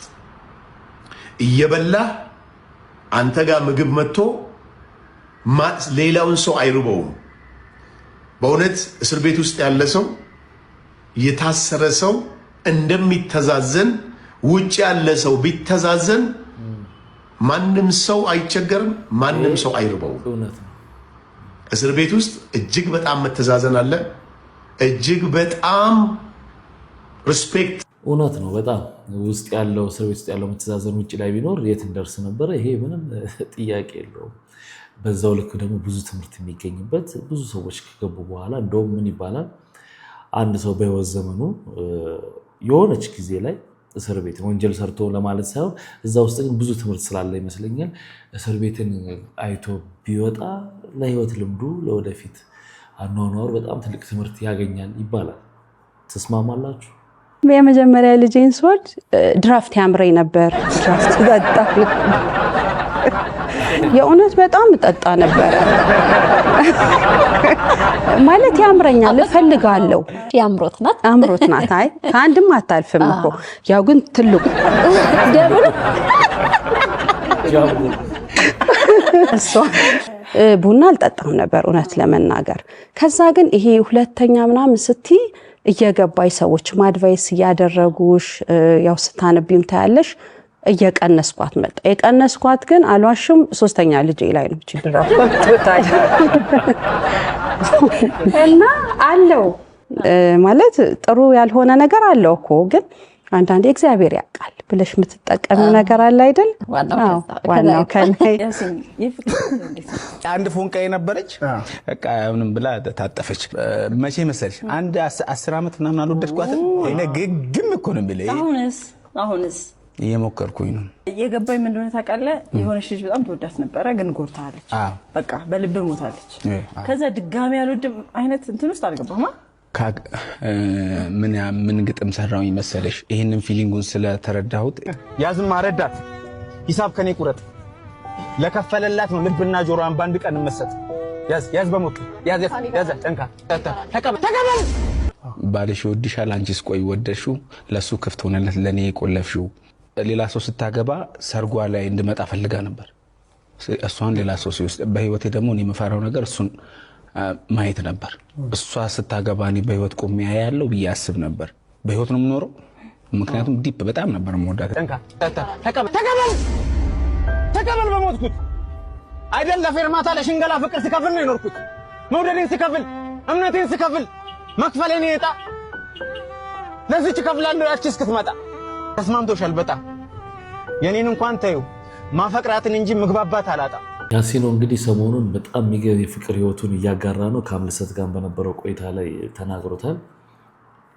በጣም የሚወዳት የሚያፈቅራትን ሴት እንዳላገባ እንደከዳቸው አይነት ነገር እየተናገረ ነበር። የታላቅ እህቴ ህልፈት ሚስ ወርልድ ትልቅ ፕሮግራም ነው። 130 ሀገራት የሚገኙበት እንደኔ ከተለያዩ ዓለማት አሸንፈው ሀገራቸውን ወክለው የሚመጡ እንስቶች ጋር የተለያዩ ፕሮጀክቶችን አብረን የምንሰራበት ትልቅ መድረክ ነውና እዛ ላይ የኢትዮጵያን ቆንጆ የሆነ ገጽታ ለማሳየት እኔም ታትሬ ለመስራት በእናንተ ፊት ቃል እገባለሁ። እንዲሁም ደግሞ እንደምታውቁት በአብዛኛውን አሁን ሚዲያ ላይ ሲተላለፍ የሰማችሁት ነገር አለ፣ የታላቅ እህቴ ህልፈት ማለት ነው። እሱም ግን ሳያስቆመኝ እሷን በደንብ አኩርቼ ሀገሬንም አኩርቼ እናንተንም አኩርቼ እንድመጣ በጸሎታችሁ እንድታስቡኝ እላለሁ። ቀጣይ ውድድር ሚስ ወርልድ ፋይናሉ የሚሆነው ሴፕቴምበር 5 ላይ ነው። 130 ሀገራት ነው የሚገኙበት። እንደኔ ኢትዮጵያን ወክዬ እንደሚሄደውላ ከተለያዩ ዓለማት ሲመጡ የተለያዩ እንስቶች ይኖራሉ። በጣም ትልቅ ውድድር ነው። የተለያዩ ቻሌንጆች አሉት። ታለንት፣ ሄድ ቱ ሄድ፣ ቶፕ ሞዴል፣ መልቲሚዲያ አዋርድ፣ ቢዩቲ ዊዝ ፐርፐዝ የተለያዩ ቻሌንጆች አሉ። ይህንን ቻሌንጆች እንግዲህ አልፈን ለጥሩ ውጤት እንደምንበቃ ተስፋ አለኝ። እዚህ የተገኘን የባህልና ስፖርት ሴክተር አመራሮች እንዲሁም በተለያዩ ሚዲያ የሚከታተሉ ኢትዮጵያውያን በሚፈጠረው ሊንክ ድጋፍ የሚሰጥበትም ስለሆነ ለሞዴል ጥንካሬዋንም ታሳቢ በማድረግ ኢትዮጵያን ደግሞ በዓለም አደባባይ ከፍ እንድታደርግ ድጋፋችሁ እንዳይለይ እንደ ባህልና ስፖርት ሚኒስቴር ጥሪን አቀርባለሁ። ኢትዮጵያ ኢትዮጵያ የኛ መመኪያ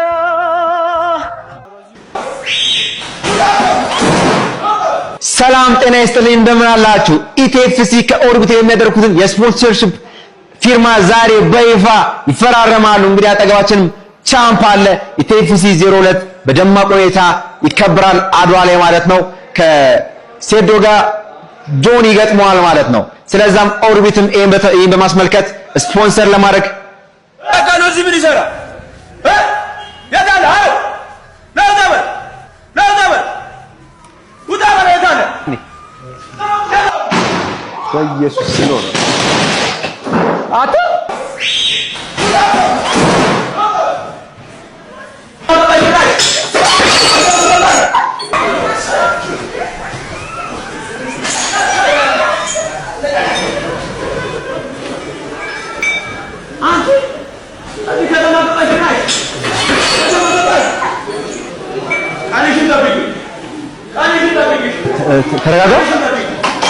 አሁን ለኔ ኦርቢት የሚባለው ካምፓኒ ትልቅ ካምፓኒ ነው አይደል?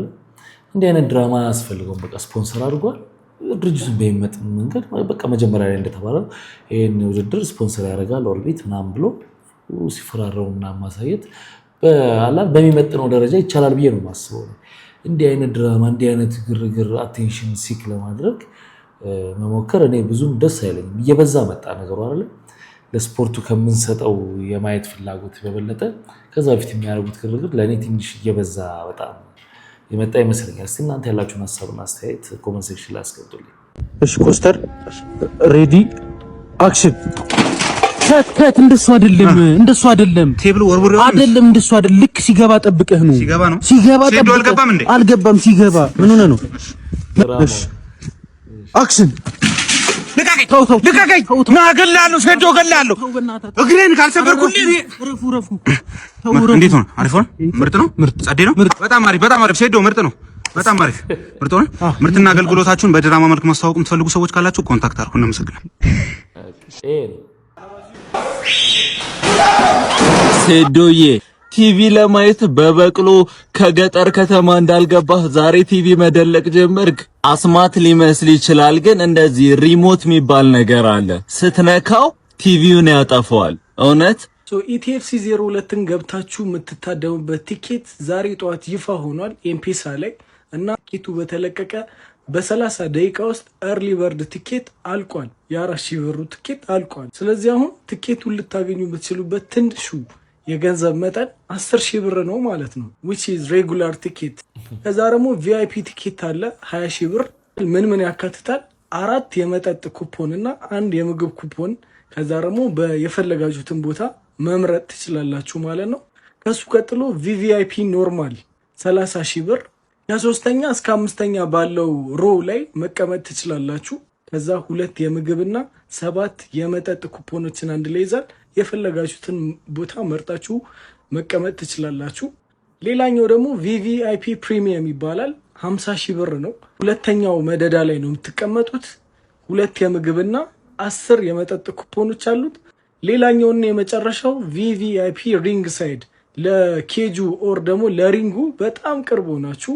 ኦልሞስት ከሪንጉ ቀጥሉ ያለው ቦታ ላይ መቀመጥ ፈልጉ ከሆነ ደግሞ 100,000 የኢትዮጵያ ብር ትከፍላላችሁ። ምግብና መጠጥ እንደፈለጋችሁ ነው። ከዛ በተጨማሪ ደግሞ የተደባዳቢዎቹ የፋይተሮቹ ድሬሲንግ ሩም ልብስ የሚቀይሩበት ሩም ድረስ መሄድ ትችላላችሁ ማለት ነው። የቲኬት አቆራረጥ ስነስርዓቱም ኦልሞስት ልክ ዩኤፍሲ ላይ እንዳለው ነው። በጣም ሪዘምብል የሚያደርግ ነው። የምትቀመጡበትን ቦታ እዛው ትመርጣላችሁ። ኤምፒሳ ላይ ምናምን የእናንተ ወንበር ላይ ማንም ሰው አይቀመጥም፣ ምክንያቱም ቁጥር አለው። በዛ መሰረት ነው የምትስተናገዱት ማለት ነው። ከዛ በተጨማሪ ደግሞ ኢቲኤፍሲ 01 ላይ የነበረው መጉላላት በዚህኛው አይኖርም ብዬ አስባለሁ። የመጀመሪያው የትኬት አቆራረጥ ስነስርዓቱ በጣም ጽድት ስላለ ነው።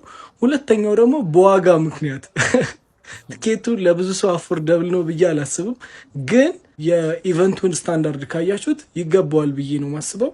ይመቻችሁ።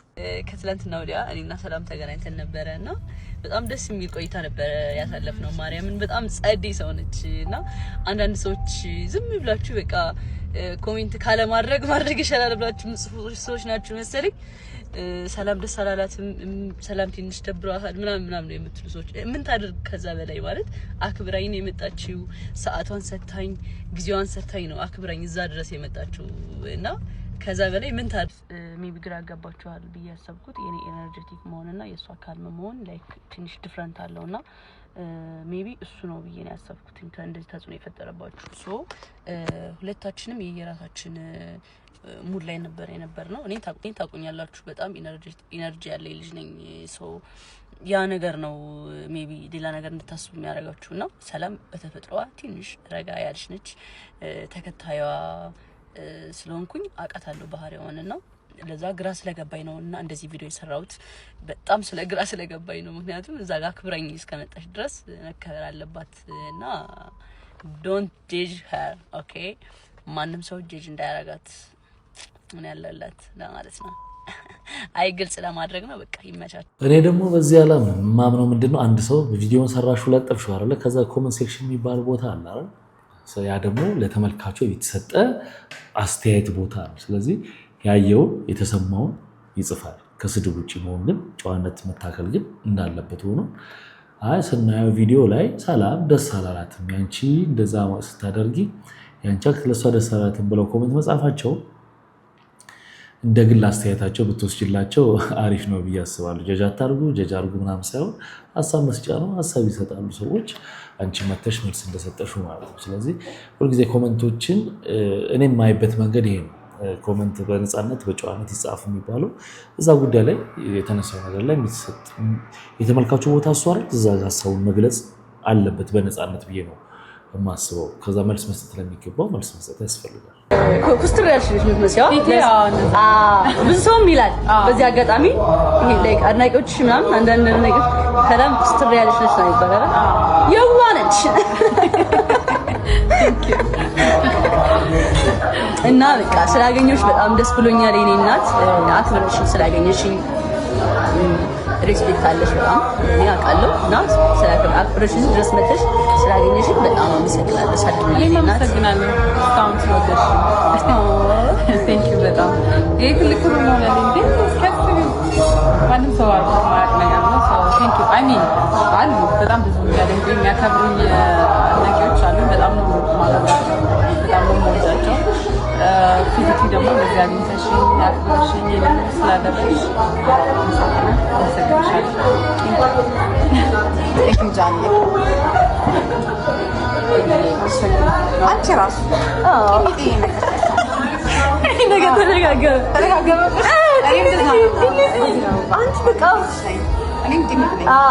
እንደ ጥያቄ ግን እዚህ ጋር ሰላም ተስፋዬ እንደ አድናቂ ነው ያገኘቻት አይደል? ሌላ አድናቂ ሰላም ተስፋዬ ላገኝሽና የሆነ ላንቺ የምሰጥሽ ነገር አለ ተገኝልኝ ቢል ትገኛለሽ? ይሄ አጠያቂ ነው። አንዴ ደግሞ ማይክ ፌስቡክ ላይ እንግዲህ የይቅርታ ጽሁፍ ጽፎ ነበር። ከዛ በኋላ ደግሞ የዋ ሚዲያ ላይ ቀርቧል። ቪዲዮን ያላያችሁ ካላችሁ እዩት። አይቼዋለሁ። ምን ያክል አስተማሪ እንደሆነ ነው ነገራችሁ። ህዝብ እንዴት መቅጣት እንደሚችል፣ ሰዎች እንዴት ማስተካከል እንደሚችል አሁን ገብቶታል። እና ያው ይቅርታ ነው አሁንም የሰራ ያለው ቪዲዮ። ባለፈው ብያቸዋለሁ። አንዳንድ ነገሮች አንዳንድ ሰው አሁንም አድብቶ የሆነ ነገር ሊያደርግ ነው ብለው የሚያስቡ ሰዎች አሉ። ከልብ ይቅርታ ጠይቆ ወደ መስመሩ መመለስ የፈለገ የመሰላቸው ሰዎች አሉ። እኔ እንዳየሁት ቪዲዮን ግን እንደዚህ ነው የገባኝ። ማለት የሰራው ስህተት በጣም ትክክል እንዳልሆነ ገብቶት፣ ግን አሁን ተመልሶ ደግሞ ወደ ስራው መመለስ የፈለገ አይነት ስሜት ነው የተረዳሁበት መንገድ። ማያጠፋ የለም። ይቅርታው ከልብ ከሆነ ይቅርታ ደግሞ መጠየቅ ጥሩ ነገር ነው። ማድረግ ያለማድረግ ደግሞ ያው የህዝቡ ፋንታ ሆኖ ሳለ ከትልቅ ባለሀብቶች ጋር አብረህ ትውላለህ። አንዱ ውጤት እሱ ነው። ሪችማን ብዬ ሶሻል ሚዲያን ስም አልጠራም ነው ሀሜት እንደሆነብኝ፣ ግን ሀብታም መሆን የሚጀምረው ነይ በማለት ነው በሚል አስተምሮኝ ነው። በእናትህ ዳለ ሶሻል ሚዲያ ሪችማን ብዬ አንድ ያማን መጀመሪያ ዩቲዩብ አስጀምረኝ አልኩ ልጄ ማይኩ ሚኮ ማይኩ እንደ ኮካኮላ ብራንድ ነው መልሰው እሱን ስመልስ ደውልኝ ብሎ ዘጋብኝ ከዛ ነገርኩት እጄ ተው የምቀኛ ነው አለኝ ሰውዬው ቀኞች ናቸው በቃ ማኒፌስት አድርግ ከዛ ስለ ችግር አታወራ ችግር በችግር አለ ሞቲቬሽናል ትሬኒንግ ነው እንደ ሞቲቬሽናል ትሬኒንግ አይ እንደ ግልም ኮች የሚያደርገኝ ነበር የኔ ችግር ሰማና እቀበላለሁ ገባ ይጠቅመኝን መለየት የኔ ኃላፊነት እንዳለው ነው ማለት ነው ስለዚህ ምንድነው ይሄ መስለ ምንድነው ሁነ ኑር የሚል ኮንሰፕት አላቸው እንደዛ ነኝ ከምትለኝ እንዴ አዚፍ ብለው ይጠሩታል አዚፍ እንደሆነ ሰው ምን ያጋጫል መሰለህ እንደው በዚህ አጋጣሚ ይሄ ኢጎ አሁን ለምሳሌ ተቸግረን ቢሆን ከሷ አጠይቅም ያሙድ ጥሩ አይደለም ያየሁት ነገር አሁን ይሁን ነገር ትራንስፈር አድርግልኝ አሁን መርካቶ ሲሄድ ቀናለሁ አንዴ አሊ ሰላም አለይኩም እስኪ በእናትህ 500 ሺህ አስገብጣልክ ይሄ ሲል እንዲህ የሚነግዱ ጀለሶች አሉኝና እንደዚህ ነው ብለህ መጠየቅ ውርደት ይመስላል ሌላ አይነት ሳይኮሎጂስት ነው የሚፈተና ወዲያው ነው የተወቁት ወሮሮች ነገር አትሆንም ማለት ግን እንደዚህ አይነት ቪዲዮዎች አውጥቻለሁ ከዛ ከባለ ሀብቶቹ ጋርም አሉ ትልልቅ በጣም ኮች የሚያደርጉኝም አሉ አንዳንድም ደግሞ አሉ ሳይሆኑ ሆንም ብለው ተላብሰው የሚኖሩም አሉ ገና የኔን ህይወት እንለውጣ ያንተን ህይወት እኔም ረዳ ብሎ አብሬ ከኔ ጋር ሆን ብሎ ጊዜንና ይሆን ነገር ሰውተ ጭራሽ መጨረሻ ላይ አንተ ረጂውን የምትወጣበት አለ እንደዚህ ያጋጠሙኝ ማለት ነው እናቀዋለን ህይወት ብቻ መንገድ ናት እንቀጥላለን ፈጣሪ ይጨምርበት አቃቢ ግን አርቲስት ራይት ፍቅሬን በሰበር ሰሚ ችሎት አቀረባቸው ፍርድ ቤቱ በአርቲስቶቹ ላይ የመጨረሻ ያለውን ውሳኔ ሰጥቷል የሰበር ሰሚ ችሎቱን ዘገባ እንደሚከተለው አቀርብላችኋለሁ ከፊንቴክ ኢንቨስትመንት ማጭበርበር ወንጀል ጋር ተያይዘው የተጠረጠሩ አርቲስቶች ዛሬ አርብ ነሐሴ 1 ቀን 2018 ዓ.ም የፌዴራል ከፍተኛ ፍርድ ቤት ልደታ ምድብ ሁለተኛ ልዩ ወንጀል ችሎት ቀረቡ። ሰራዊት ፍቅሬ፣ ሰለሞን ቦጋለ፣ ይገረም ደጀኔ፣ ዳንኤል ተገኝ፣ አብርሃም ግዛውና ተክለ ሃይማኖት አዳነ በችሎት የተገኙ ሲሆን ችሎቱ እንዲገኙ ትዕዛዝ ከሰጠባቸው ውስጥ ጠበቃ አበባው አበበና ካሊድ ናስር ሳይገኙ ቀርተዋል። አቃቢ ተጠርጣሪዎቹ ከሳምንት በፊት እግረኛ በተሰኘ የማህበራዊ ሚዲያ ዩቲዩብ ላይ ቀርበው ቃለ ምልልስ የሰጡ ሲሆን ማስረጃ ተሰምቶ ባልጠናቀበት መዝገብ ላይ ዝርዝር መግለጫ መስጠታቸው አግባብ እንዳልሆነና በፍትህ አስጣጥ ሂደቱ ላይ ተጽዕኖ የሚያሳድር ተግባር መፈጸሙን ጠቅሶ በጽሁፍ በዝርዝር አቤቱታውን ለችሎቱ አቅርቧል። ይሁንና ችሎቱ አቤቱታውን ለማጣራት ለጥቅምት 2 ቀን 2019 ዓ.ም ቀጠሮ ሰጥቶ የነበረ ቢሆንም አቃቢ ግን መዝገቡ ተሰብሮ በአፋጣኝ እንዲታይለት ሐሙስ ዕለት ከሰዓት በኋላ በድጋሚ ፍርድ ቤቱን ጠይቆ ነበረ። አቃቢ ተጠርጣሪዎቹ በሕግ በተያዘ ጉዳይ ማብራሪያ በመስጠታቸው ከዚህ በፊት ተፈቅዶላቸው የነበረ ዋስትና ይነሳልኝ፣ ፍርድ ቤቱም ቅጣት ይጣልልኝ፣ የሰጡት ቃለ ምልልስም ከገጹ ላይ እንዲወርድ ይደረግ የሚል እንደሆነ ሰምተናል። የተከሳሽ ጠበቆች አቃቢ ሕግ ባቀረበው አቤቱታ ላይ ደንበኞቻቸው ሕገ መንግስታዊ መብታቸውን ተጠቅመው ገለጻ ሰጡ እንጂ የፍርድ ቤቱን ነፃነት አልተጋፉም፣ የአቃቢ ሕግ ምስክሮችንም አላባበሉም፣ የተሰጠው ኢንተርቪውም ፍርድ ቤቱ ካመነበት ከገጹ ላይ ቢወርድ አንቃወምም የሚል ምላሽ ሰጥተዋል። ከጠበቆቹ ምላሽ በተጨማሪ በችሎት የተገኙት ተከሳሾች በጉዳዩ ላይ አስተያየታቸውን እንዲሰጡ ተደርገው ተሰምተዋል።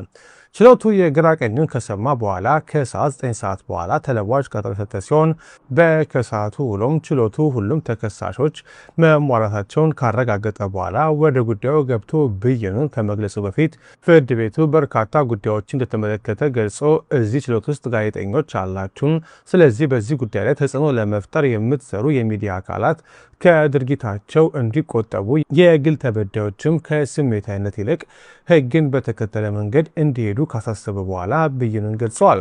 ችሎቱ በብይኑም ተከሳሾቹ በፍርድ ቤት በተያዘ ጉዳይ የሰጡት ቃለ ምልልስ አግባብ አለመሆኑን ሕግ የጠቀሰ ካብራራ በኋላም በመጨረሻ ማስጠንቀቂያ በመስጠት እንዳለፋቸውና እግረኛው ሚዲያ ግን የሰራውን ቃለ ምልልስ ከገጹ ላይ ይቅርታ በመጠየቅ እንዲያወርድ፣ ይህን ተከታትሎ ደግሞ የፌዴራል ፖሊስ ለጥቅምት 2 ቀጠሮ እንዲያቀርብ ሲል ብይን ሰጥቷል። እንግዲህ ይሄ ጉዳይ መጨረሻ ልባት አግኝቷል ማለት ነው። ከእግረኛው ሚዲያ ላይ ቪዲዮም እንዲወርድ የሚዲያው ጉዳይ ማለት ነው።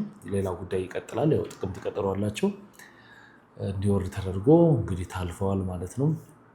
የፌዴራል ፖሊስ ለጥቅምት 2 ቀጠሮ እንዲያቀርብ ሲል ብይን ሰጥቷል። የማርታ ጎይቶም አስደናቂ ለውጥ ብዙዎችን እያነጋገረ ነው የሚገኘው። ተወዳጇ ተዋናይት ማርታ ጎይቶም እንግዲህ ከዚህ ቀደም ከጠፋች በኋላ በሰውነት መጠኗ ትንሽ ጨመር ብላ መምጣቷን እናስታውሳለን። አሁን ላይ ግን ማርታ ጎይቶም እንደዚህ እንደምትመለከቷት ውብና ቆንጆ ሆና የበለጠ ውበቷን ገልጣ ተከስታለች። ይህ ለውጥ ብዙዎችን እያነጋገረ ነው የሚገኘው። ከዚህ ጀርባ ምናልባትም የሕክምና እጆች ሊኖሩ ይችላሉ ብለው የገመቷሉ።